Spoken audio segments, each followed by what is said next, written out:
Grabe mga kapakners, so sa tagal ng panahon ngayon nga lang pala ulit ako maglilinis ng silver. Saka sasabihin ko na rin sa inyo mga kapakners kung ano nga pala magandang panglinis ng silver. Ang ginagamit ko nga pala panlinis ng silver mga kapakners ay clear na blue. Alam nyo ba na napakagandang panlinis ng shampoo na clear na blue mga kapakners? Kakalug-kalugin mo lamang siya sa isang bote, sasamahan mo ng tubig. Ang pinaka-the best nga palang tubig na gagamitin nyo dito mga kapakners ay yung mismong mineral water na rin. Tatanggalin nyo lamang yung kalahati. Itutudo nyo na yung buong clear na blue. Kapag mas matagal nyo siyang inaalog sa buti mga kapakners ay mas maganda, mas pumuputi siya. Mas nagmumukha siyang bago. Kung mapapansin nyo mga kapakners ay wala muna tayong luto ngayon for today's video dahil ako muna ay taong tindahan mga kapakners.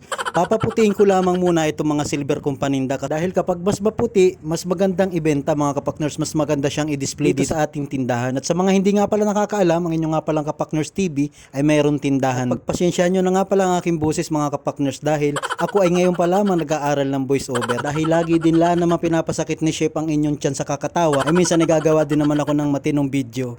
Kaya sana mga kapakners supportahan nyo din ang aking mga personal vlog. Dahil mga isang oras ko nga pala itong kakalugin sa buti mga kapakners kaya napagdesisyon na ko muna ito nga pala pwedeng pangaruling. Sa mga walang-wala na rin dyan, sa mga bahiti na rin dyan ay kayo ay sumama sa akin, magsabi lang kayo sa akin, tayo mananapat na sa mga bahay-bahay sa December. Ako nga pala ang gigitara mga kapakners o ako ang tutugtog tapos kayo naman ang kakanta. Wari ko na mayan ang laki ng ibibigay sa atin mga kapakners ano. At ito na nga, medyo napapansin ko na medyo puti na.